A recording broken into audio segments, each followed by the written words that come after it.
muidugi. Ma rääkisin täiesti, kas me alustan otsast? Väga vabandan. Kas nüüd on kuulda?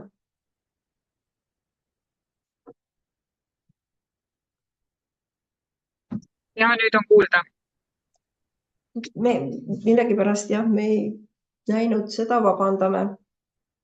Ühesõnaga, alustusest veel, olete slaidid juba ära näinud, et meie sissetulek on niisugune, et statistika alusel on toodud välja andmebaasides, et Eesti ülerikkad saavad lausa et nendele kuulub kõigist sissetulekutest Eestist 8,3% ja sellega me juhime Euroopa Liidus võimsalt, et siin järgmistel riikidel on need sissetulekud väiksemad.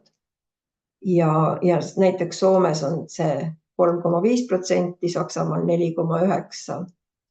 Et nagu sai öeldud, siis jah, sissetulek ei ole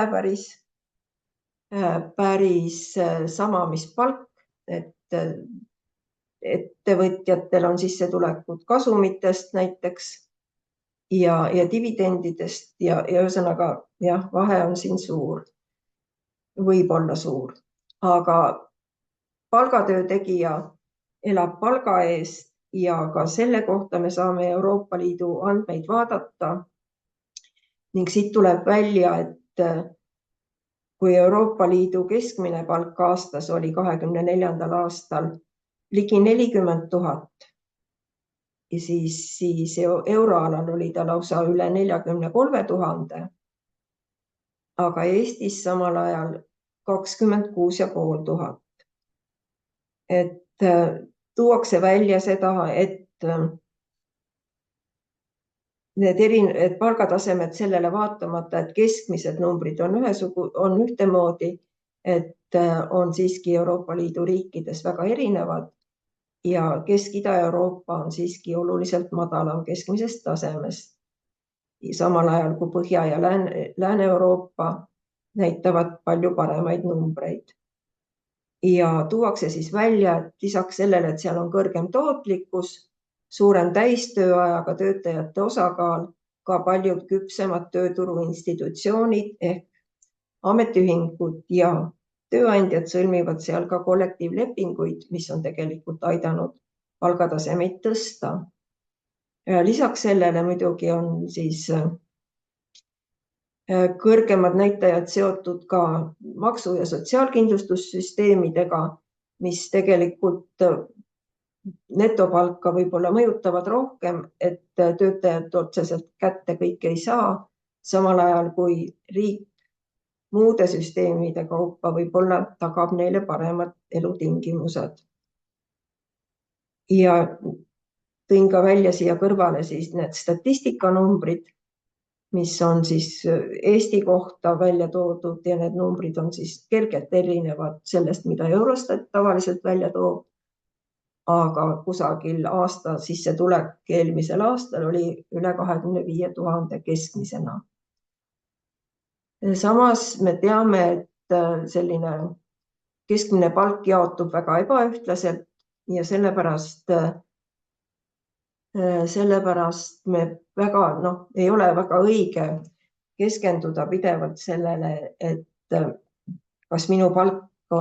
miks mu palk on ikka veel alla keskmise palga, sest nagu me teame, keskmine palk on statistiline näitaja ja ta kujuneb kõikide töötajate palkade summa liitmisel ja lõpuks jagamisel nende töötajate arvuga loomulikult.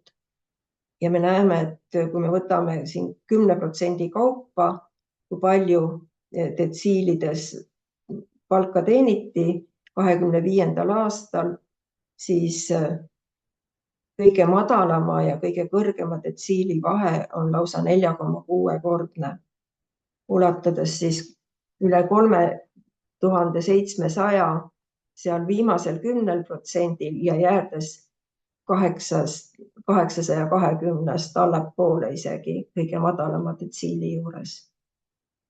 Me teame, et miinimumpalk on tegelikult kõrgem aga kahjuks on ka veel madalama palgasaajaid Statistikaametist andmetel välja tulnud.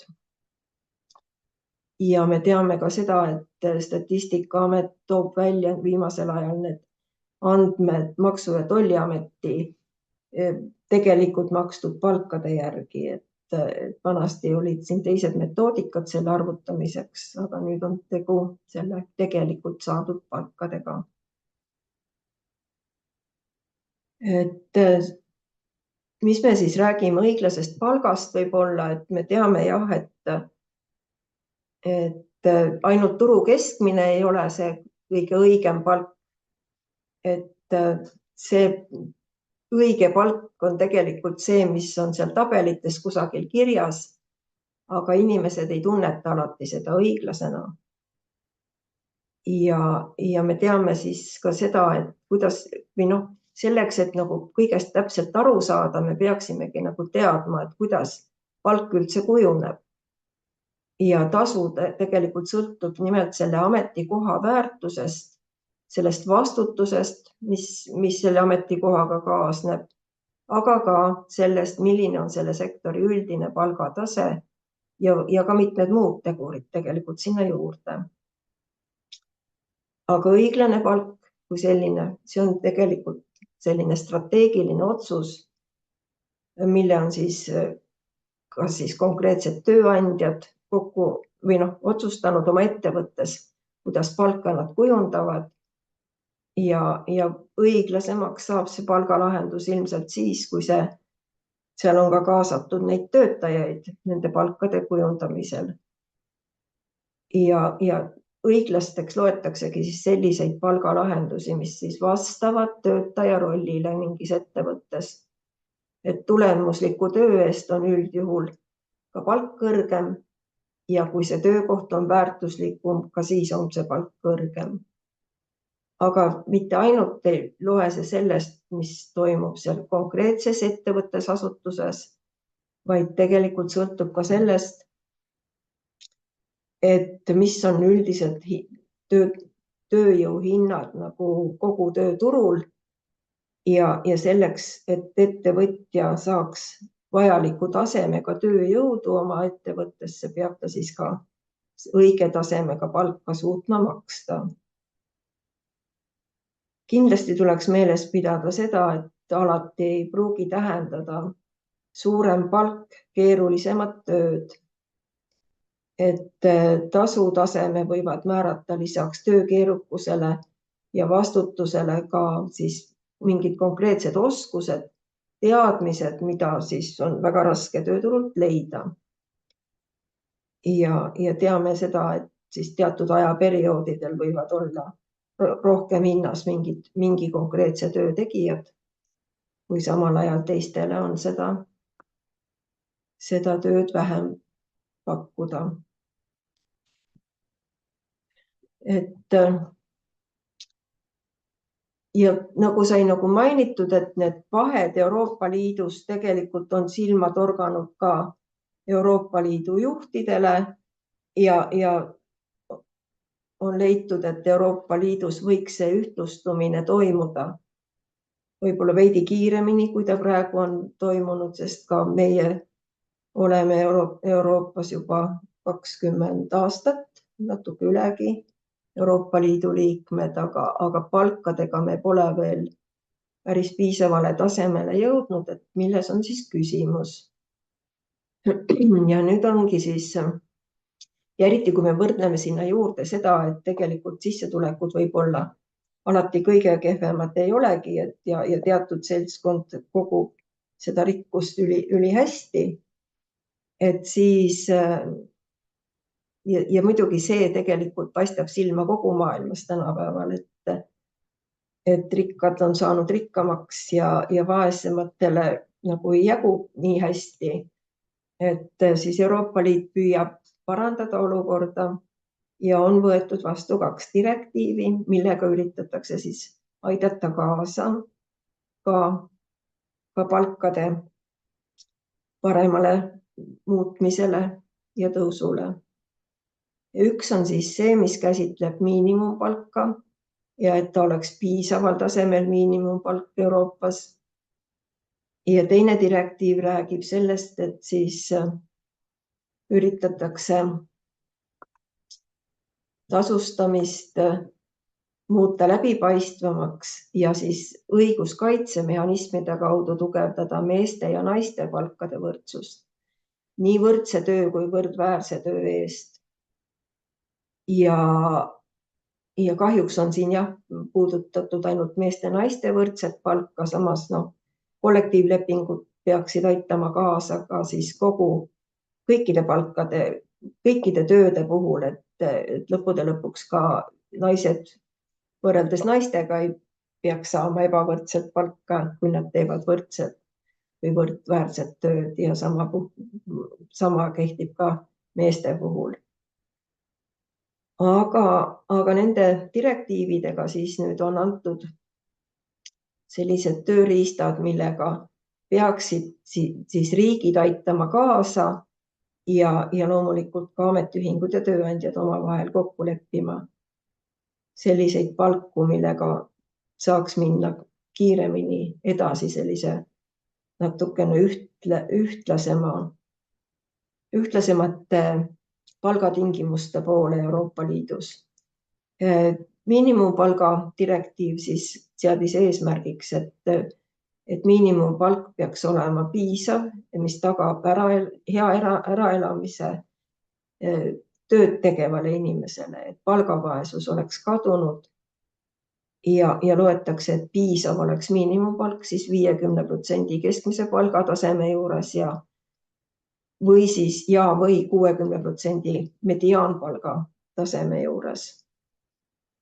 Aga selleks, et ei räägitakse ainult sellest miinimumpalga saajast, on võetud siis ka ette need kollektiivlepingud ja kollektiivläbirääkimised, kuna just palgakujundust käsitlevad kollektiivlepingud on need, mis ühtlustaks nagu ülejäänud töötajate palgatasemeid. Ja eesmärgiks on siis ka seatud, et töötajatest peaksid selliste palka puudutavate kollektiivlepingutega kaetud olema 80% töötajatest. Ja üks tööriistadest siis, mis on järgmine, on see direktiiv, mis käsitleb seda palkade läbipaistvust ja siis tema eesmärk on tugevdada seda võrdset tasustamist meeste ja naiste vahel, kehtestades siis tasustamise läbipaistvuse ja õiguskaitsemehhanismid. Tähtajad nende mõlema direktiivi osas üks on juba möödas 2024. aasta sügisel ja teine nüüd siis kohe saabub, kui need riigid peaksid olema need üle võtnud.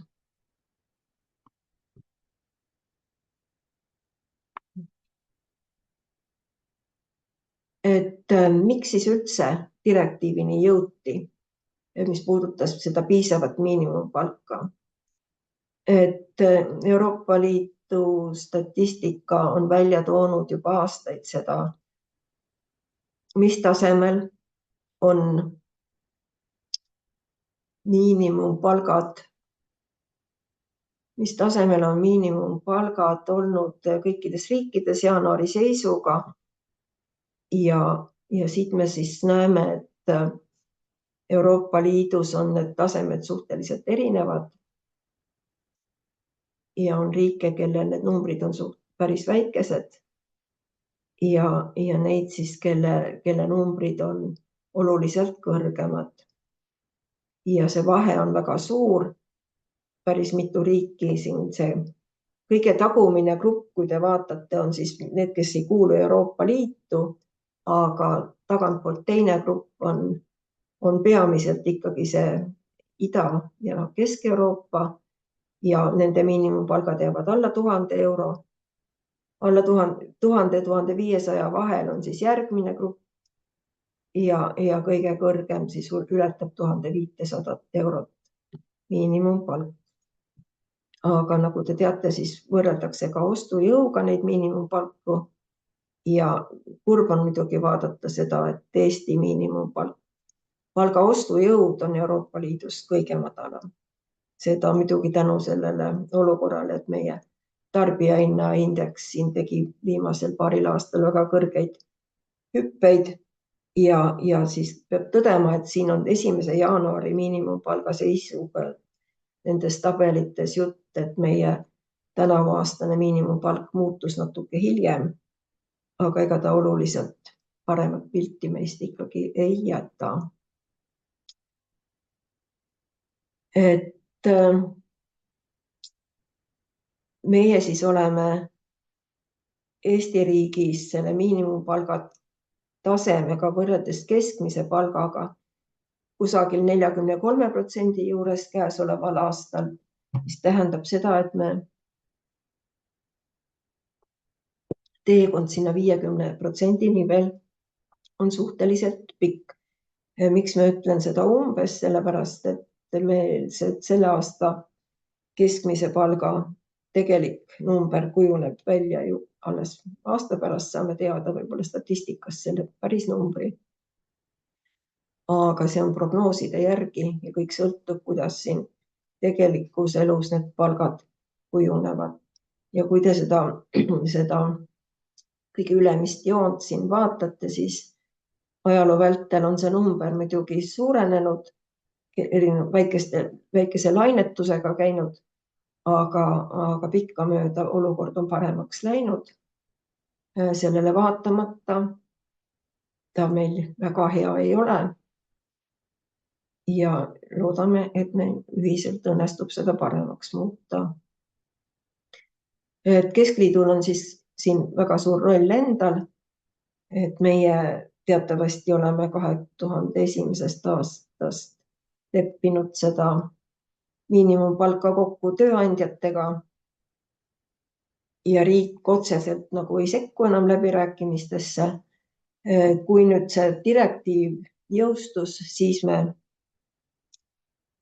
oli nagu nii-öelda ohtu, et riik, parlament tahtis hakata, osa parteisid seal tahtsid ise hakata selles osas oma rolli mängima ja me leppisime, ametiühingud olid tookord seisukohal, et me peaksime ikkagi tööandjatega seda läbirääkimist Keskliidu tasandilt jätkama. Ja siis me tegime küll 3-poolse kokkuleppe tookord ka tolleaegse ministriga, et missuguses tempos see miinimumpalk hakkab tõusma ja me soovisime juba 27. aastaks 50% näha. Muidugi tänu sellele, et olukord majanduses oluliselt muutus siin, nagu te teate, erinevate kriiside tõttu, mis siin maailmas meid on haaranud, siis me 24 aastal pikendasime seda aasta võrra koos tööandjatega ühiselt seda kokkulepet. Aga tuleb välja, et ega heast tahtest tööandjatel ei piisa alati ja tänaseks me sinna jõudnud ei ole. Kuidas me sinna järgmistel aastatel jõuame, seda näitab elu. Täna oleme sellises olukorras, et 43% peal oleme. Sai öeldud, et ega meil see miinimumpalga saajate hulk ju väga suur ei ole ja kusagil 3-4% kõigist töötajatest. Aga jah, küsimus on selles, et ülejäänud töötajad tegelikult ju neile see nii suurt rolli ei mängi, kui su palk just ei ole väga miinimumpalga lähedane. Et otseselt miinimumpalga tõus ei pruugi tuua kaasa palgatõusu. Et siis me teame, et muu Euroopa üldjuhul lepib kokku kollektiivlepingutega neid miinimumpalku. Eestis kahjuks see olukord väga roosiline ei ole, et neid läbirääkijaid palju jaguks. Ja sellepärast me siis on nagu üles ehitatud meil hästi palju töökohtades see palga kokkuleppimine individuaalsel tasemel. Ja kõik sõltub inimestest endist. Aga siin ma olen välja toonud nüüd selle statistika, mis Statistikaametis on, siiamaani veel uuemat ei ole välja toodud. Loodame, et nüüd varsti tuleb ka natukene uuem statistika. Aga me näeme, et meil neid inimesi, kes kollektiivlepinguid sõlmivad ja kelle eest neid lepinguid sõlmitakse ja kellele need lepingud lõpuks kehtivad, et neid ei ole liiga palju. Et kui meil on 5,6% töötajatest siin viimaste andmete baasil ametiühingusse kuuluvaid töötajaid üldse, et siis aga lepinguid sõlmitakse siin 19% töötajatele või kellele nad kehtima hakkavad, et siis noh, jah, 3 korda ühe ametiühingu liikme kohta saab 3 inimest endale kollektiivlepingu, siis tegelikult kõik seda siiski veel ei saa. Ja selleks, et kui me tahaksime, et meie palkades mingisugune suurem muudatus hakkaks toimuma, et siis siiski peaks inimesed mõtlema rohkem sellele, et kas ma ka ise saan natuke rohkem kaasa aidata. Teine direktiiv siis, millest on täna juttu siin, on see nii-öelda palga läbipaistvuse direktiiv. Ja mõte on siis see, et ei ole hea, et meil soo järgi nagu kujunevad palgad ja siiamaani on kujunenud üldjuhul, et millegipärast näitab statistika, et meeste palgad on kõrgemad kui naiste palgad. Ja mis see palgalõhe siis õieti on? See tähendabki seda, et saadakse sama töö eest erinevat tasu ja teistpidi ka see, et ka struktuurne lõhe on olemas, et tähendab, et naised on rohkem nendel ametitel, kus on väiksemad palgad. Ja mis need põhjused siis on? Ühest küljest võib olla tegemist sellise otsese diskrimineerimisega, et kohe teadlikult võetaksegi ette, et võt, sina meesterahvast pead saama rohkem ja teised siis naised vähem. Aga seda nagu otseselt ju päris nii välja keegi kusagil ei ütle. Seda on väga raske tõestada ja ka mõõta, et kui palju siis tegelikult selle tõttu see vahe on. Et pigem me näeme, et on sellist kaudset diskrimineerimist, et nähakse, et mehed on paremad juhid, et mingid kõrgemapalgalised tööd me jagame sagedamini meestele ja üldse sellised naiselikud rollid on hinnatud madalamalt. Jah, me võime öelda, et see ei pruugi olla teadlik, aga samas kahjuks see mõju on olemas ja sellepärast me näeme, et naised kannatavad. Ja siin on siis ka niimoodi, et läks ära, aga ühesõnaga jah, et statistikast on need asjad välja toodud, et on olemas selline Euroopa Liidu slaid, mille järgi oleme siis, et Euroopas keskmiselt on siiski ligi 90% lähedal see, kui palju teenivad naised võrreldes meestega. Ja siis Eesti on siin päris taga tipus omadega. Või noh, päris tipus ei ole, aga suhteliselt kaugel võrreldes. Ja üllatav on see, et Luksemburgis on kuidagi või noh, vabandust, see statistika mõttes on jah niimoodi, et naised saavad rohkem. Et see on see, et ka Eestis on ameteid, kus statistika järgi on tulnud ajalooliselt välja, et naiste palk on kõrgem.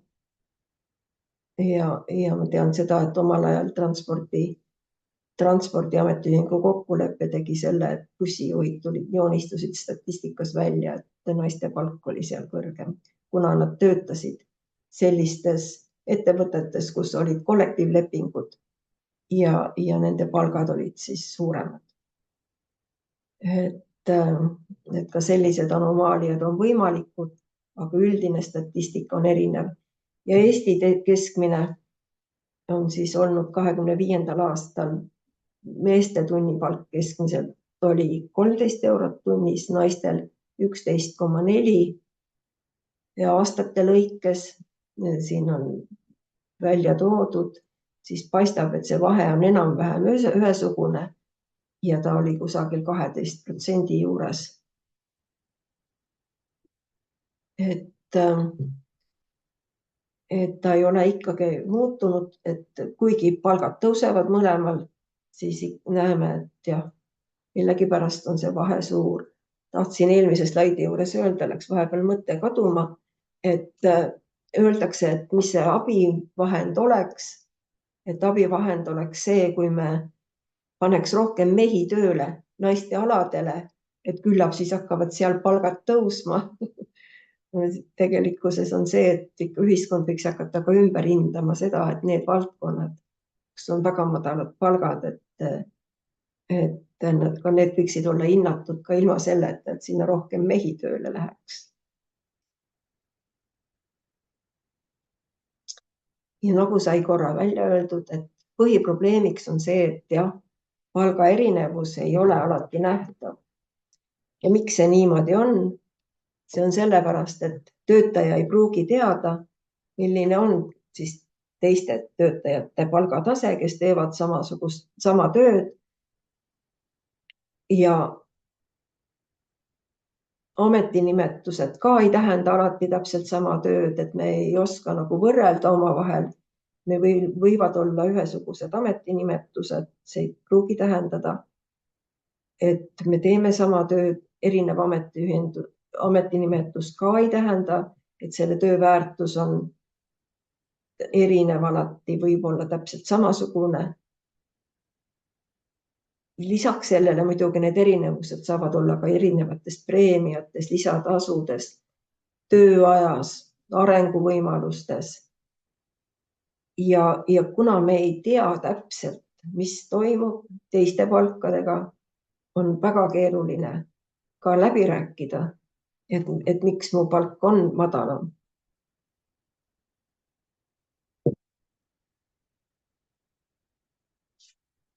Et kuidas see palga läbipaistvus siis selle direktiivi põhjal kavatsetakse saavutada.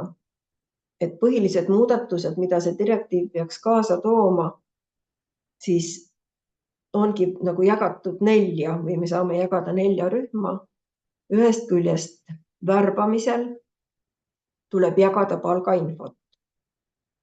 Teisest küljest siis tuleb jagada neid tasustamise põhimõtteid, mille alusel töötasu makstakse. Lisaks sellele nende põhimõtete jagamisele me peaksime jagama ka seda, missugust infot ja põhjendused, milline on see palgainfo üldse ja need põhjendused, miks need põhimõtted on mingisugused. Ja siis on ka nagu selline õiguslik või kuidas üldse tagada, et siis midagi hakkaks muutuma, on ühest küljest, et me teame midagi, mis toimub, teame, miks nii toimub, et aga siis tuleks ka kellelegi kuhugi raporteerida ja vaadata, et kas olukord on hea, kas või vajab siin midagi muutmist. Mida see värbamisel jagamine endast kujutab? Et tööandja peab siis avalikustama ükskõik kas töökuulutuses või siis vähemalt enne töövestlust andma infot, missugust palka see töökoht või missugust palka sellel töökohal makstakse. Ta võib olla siis kirjas nii sellena, et alates, mis palgast makstakse või mingi vahemikuna või on palgaastmestik seal olemas. Mida ei tohi selle juures küsida töötajalt, on tema endise palga kohta. Et vältida nagu seda olukorda, et tuleb see varasem madalam palk sinuga kaasa. Aga ta on kogu aeg leppinud sellise palgaga. Tuleb ka nüüd hea meelega sama palga eest võib-olla või natuke kõrgema palga peale. Ja mis on ka oluline teema, et kui tööandja jagab seda infot nagu kusagil oma kuulutustes, et loogiline on, et oma töötajad peaksid neid asju ennem ka teadma. Et tasustamise põhimõtted, et kui töötasu kuidagi kujuneb teie ettevõttes, siis te peaksite teadma, tööandja peaks olema jaganud seda, mille alusel töötajatele palka makstakse, määratakse, tähendab kõigepealt, eks ole. Kui tihti, mis alustel seda vaadatakse üle, kuidas tõstetakse, mismoodi on tagatud objektiivsus. Ja nad peavad olema ka töötajatele kergesti kättesaadavad, need paberid. Ja loogiline on, et on olemas mingisugune oma töötasu maksmise poliitika, põhimõtete kirjeldus. Ametiühingutena me teame, et me neid dokumente ikkagi küsime oma tööandjate käest, eks ole. Et nüüd on siis tehakse vahet sellele, et mis asi on sama töö ja mis on siis võrdväärne töö. Ja sama töö üldjuhul tähendab, et tehakse sama tööd, sisuliselt samad väga sarnased tööülesandeid täidetakse. Kui me räägime samas osakonnas klienditeenindajatest, räägime mis iganes sama kvalifikatsiooniga hooldustöötajatest, samasugune töökorraldus on neil. 2 sama taseme spetsialisti, kelle nii tööülesanded kui vastutus kattuvad. Et me hindame siis tavaliselt seda tööülesandeid, vastutust, töömahtu, vajalikke oskusi, töötingimusi, otsustusõigust. Näete, neid tingimusi on nii palju, mis tuleks hinnata, et saada teada siis, kas need tööde väärtused on täpselt ühesugused, kas on sama tööga tegemist. Ja võrdväärne töö siis räägib sellest, et need võivad olla täiesti erinevad tööd, aga selle organisatsiooni jaoks on nende väärtus võrreldav. Näiteid on siis toodud siin välja nagu personalispetsialist ja raamatupidaja võivad teha täpselt võrdväärset tööd hooldustöötaja tehnilise tugispetsialistiga. Täpselt samamoodi kõik need muud, kes siin on loetletud. Ja nagu siis on teada, et me ei võrdle ainult neid ametinimetusi, aga tegelikku sisu, mis tööd tehakse, mis oskused on seal vajalikud. Oskused on väga tähtis teema, aga ka missugune pingutus, vastutus, töötingimused. Töötingimuste puhul siis peab meeles pidama, et mingisugused kahjulikud tingimused ei tohi olla sellepärast, et me maksame siis rohkem, et tingimused on kahjulikud, et need kahjulikud tingimused tuleb igal juhul töökohtades elimineerida tänapäeval. Ja laias laastus siis jagatakse need tööde hindamise kriteeriumid 4 rühma. Tavaliselt need on hinnatud, antakse nendele kõigile mingisugused väärtused ja selle põhjal siis on võimalik hinnata neid töökohti omavahel, et mis saavad ühesuguse tulemuse punktides, et siis nende töötasu peaks ka olema kuidagi ühel tasemel. Ja sinna alla siis kuuluvad kõigepealt oskused, sealhulgas siis haridus. Haridus ongi tema väljaõppe sisuliselt ka, aga tuleb kaasa ka kogemus. Osa töökohti nõuavad suuremat kogemust, osa töökohtadele on võimalik pärast esmast väljaõpet juba asuda tööd tegema, eks. Võivad nõuda suhtlemisoskust, digioskusi, erialaseid teadmisi ja nii edasi. Siis kas tuleb kaasa vastutus. Ja mis siis, kas vastutatakse inimeste või vara eest ja nii edasi. Kõik töökohad vastutavad tegelikult oma kvaliteedi eest, osaga klientide eest mis tagajärjed võivad nad kaasa tuua. Pingutuse teema on üks grupp valdkond, milline, kas on vaimne, emotsionaalne või füüsiline, võivad tegelikult olla ühel tasemel hinnatud. Et ei ole niimoodi, et kui sa pead raskusi tõstma, et siis see on palju raskem töö kui see, kui sa mõttega töötad. Ja töötingimuste all siis on mõeldud seda, kas seal on tööaeg, erinev vahetustega töö, töötatakse öösel. Müra ja riskid, nagu ma ütlesin, see on nüüd võetud praegu välja uutest nendest juhenditest, aga siin tuleb suhtuda minu meelest nendesse kerge sellise eelarvamusega, et kuivõrd sellised riskid ja müra peavad palka mõjutama, kui tegelikkuses need tuleb teha kõik, et müra ei takista töötaja tööd. Aga igasugused muud tingimused, mis selle töökohaga kaasa tulevad, neid saab arvestada. Küsimus on selles, kui palju siis konkreetse töökoha ametikoha juures seda arvestatakse. Ja nagu sai öeldud, et ametiklassifikaatorist ei piisa alati, sellepärast, et ametinimetus üksi ei tähenda kõike sama, mida töötaja oma töökohal peab rakendama.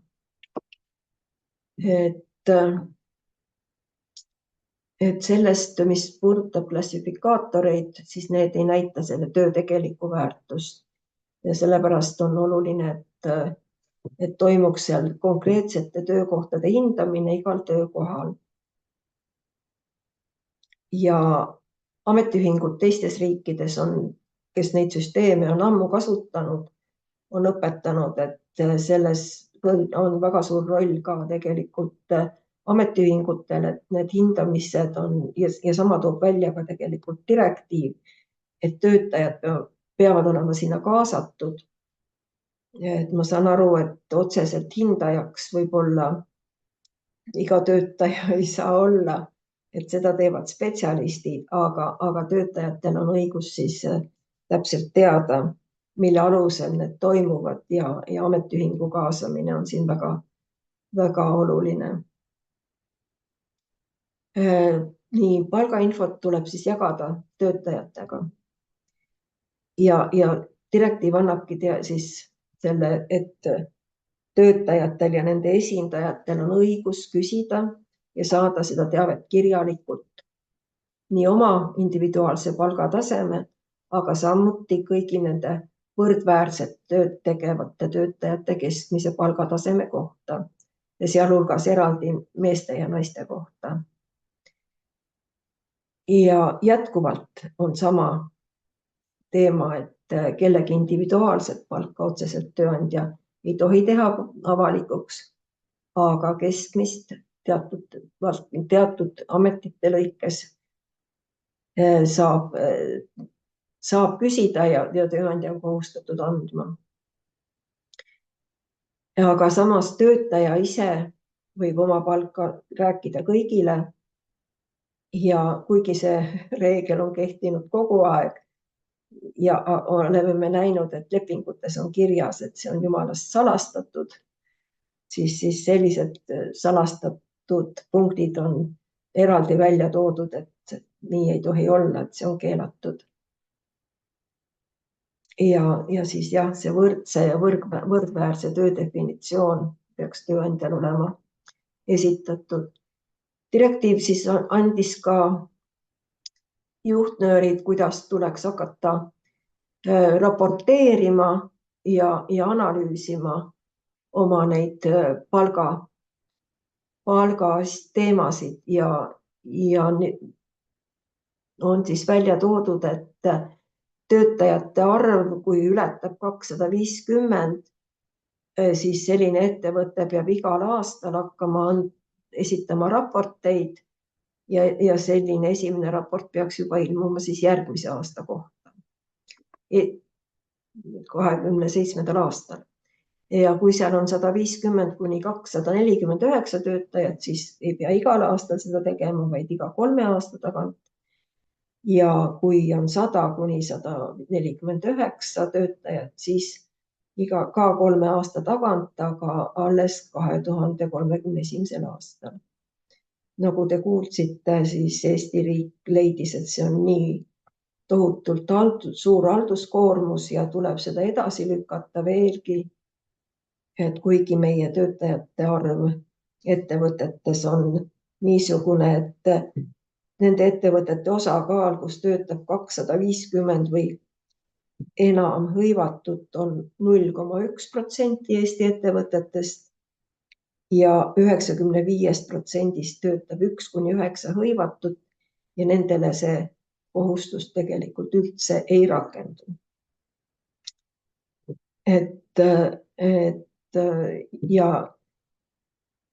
Ja siis nendes ettevõtetes, kus on 250 või enam töötajat, töötab alla 20% meie töötajatest. Nii et väga kurb on see, et 32% siis on nendes ettevõtetes, kus on 1–9%.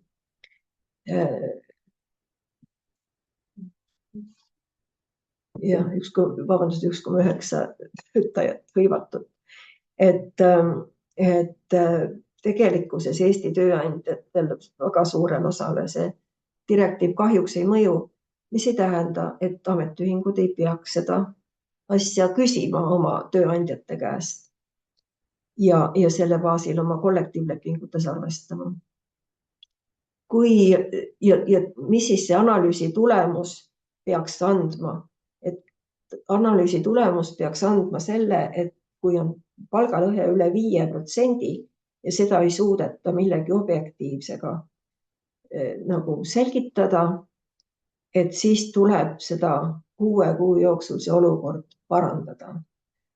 Et mis siis oleks hea võimalus seda kiiresti teha, kui meil direktiivi hakatakse jälgima korralikult. Millest seal aru tuleb anda, vaadatakse seda keskmist ja mediaanpalka ja milline on seal sooline palgalõhe. Ja vaadatakse nii põhitasude kui igasuguste täiendavate ja muutuvtasude puhul. Vaadatakse, milline on nende täiendavat ja muutuvtasu saavate naiste ja meestöötajate osakaal, sest ka see võib olla näitaja, et ühele soole makstakse mingisuguseid täiendavaid tasusid rohkem. Siis milline on naise meestöötajate osakaal igas palgakvartiilis, see on siis 25%, on jagatud töötajad ära 25% kaupa. Ja töötajate sooline palgalõhe, töötajate kategooriate kaupa siis tavalise palga, põhipalga, täiendavate muutuvtasude lõikes. Et siis suuremates ettevõtetes ametiühingutel on ehk lihtsam neid andmeid kätte saada. Täna siis meie valitsus on seisukohal, et ta kõike üle ei võta.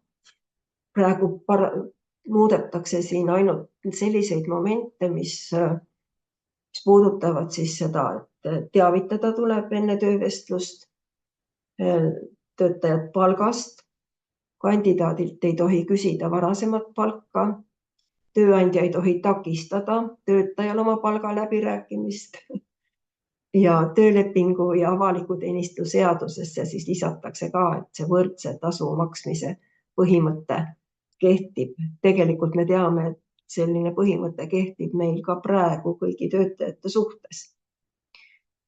Et praegu ei liiguta edasi, aga nende osadega, mis puudutavad just nimelt seda töötajate halduskoormuse tõusu ehk detailse töötasustruktuuri loomine, regulaarne aruandlus, kõikvõimalikud selgitamiskohustused, mis on seotud aruandluse ja palgalõhega ja võrdväärsete tööde määramise süsteemi kohustuslik kujundamine. Kahjuks võttis valitsus sellise seisukoha, kuigi juba ministeeriumi kodulehel on olemas selline juhendmaterjal, kuidas see töötasu struktuuri loomine, tööde hindamine peaks toimuma. Juhendid on olemas, enamus tööandjaid, keda see kohustus nagu oleks pidanud hakkama ka Eesti seaduse järgi või tähendab jah, et nad oleks pidanud nagu Eesti riigis seda aruandlust esitama, siis direktiivi järgi see kehtib ja nad on need ettevalmistused juba teinud. Mina olen kuulnud personalijuhtidelt sellist juttu, et ma arvan, et ikkagi on võimalik tööandjatelt seda materjali ka küsida. Mis siis siin on oluline veel, et direktiiv ei tähenda kindlasti seda, et individuaalsed palgad saavad avalikuks, et kõik me ei pea saama ühesugust palka samas organisatsioonis, jätkuvalt võib palgavahe olla. Et kogemust, vastutust, tulemuslikkust või töötingimusi tohib ikka arvestada palga maksmisel, see võib muuta palka ja tööandja võib teha erinevusi, aga iga palga erinevus ei ole automaatselt diskrimineerimine. Aga need erinevused peavad olema põhjendatavad. Need peavad olema objektiivsetele põhjustele rajatud, sooneutraalsed ja töötajal peab olema võimalus oma õigusi kontrollida ja see palgasüsteem ei tohi olla läbipaistmatu. Mis minu arvates puudutab ka seda, et kui täna on meil selliseid kohti, kus tööandjad üritavad need palgavahemikud teha tohutult suured, et siis tegelikkuses on see läbipaistmatu, et millise palganumbri mina sealt vahepealt saan, kui see vahe on siin 1000 või teinekord ka rohkem. Et jah. Siin on mõned sellised head märkused, mida töötaja võiks meeles pidada, et jah, põhjuseid, miks sa saad oma tööandja käest neid asju küsida, on palju ja nende kaudu sul on võimalik ise oma palga eest võib-olla paremini seista, kui sa pead individuaalseid läbirääkimisi. Ja siis, kui sul tõesti on ka selliseid tööülesandeid, mis jäävad ametijuhendist välja, siis need on teemad, mida sa saaksid rääkida oma tööandjaga, kui toimuvad vestlused, kas hindamised või mis iganes tööalased vestlused tööandjaga. Et kogu töötasu tuleks vaadata mitte ainult põhipalganumbrit ka, et kui keegi teenib rohkem ka lisatasusid, siis ka siin on võimalus küsida, miks temal on mingisugused asjad rohkem võimaldatud töö juures.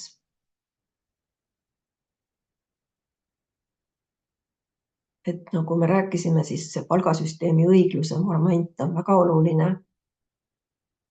Ja ametiühingute jaoks on siis see, et jah, selle kaudu nagu on võimalik nüüd minna rohkem küsima kõiki neid andmeid ja on millele rohkem viidata. Et meie kollektiivlepingud täna ei sisalda päris kõike palka, et me räägime läbi võib-olla ainult seda, et mitu protsenti me palka tõstame ja kellel. Aga kuidas palgad on üldse kujunenud, et siin on nagu suur ja hea tööriist, mille abil siis on võimalik hakata paremini neid asju hindama ja ka meie võib-olla keskliidu tasandil peaksime tegema usaldusisikuid sellel teemal.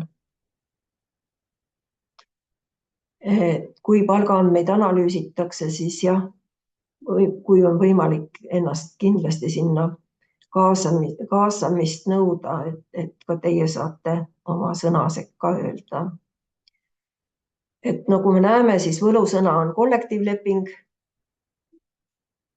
Et kuigi meil on tihti nagu tööandjad hoiavad sellest eemale, et siis tegelikult võib see tähendada ka tööandjale palju lihtsamat elu, kui ta on oma kollektiivlepingu sõlminud. Tal on vähem vaidlusi, stabiilsem meeskond ja ta saab paremini tagada siis töötajatele tagada selliseid garantiisid ja võrdväärsemat kohtlemist, et mis hoiab seda paremat tööjõudu tema ettevõttes. Ja selgete kokkulepetega on korraga võimalik reguleerida suurema hulga töötajate töötingimusi. Töösuhted lähevad ettevõttes paremaks.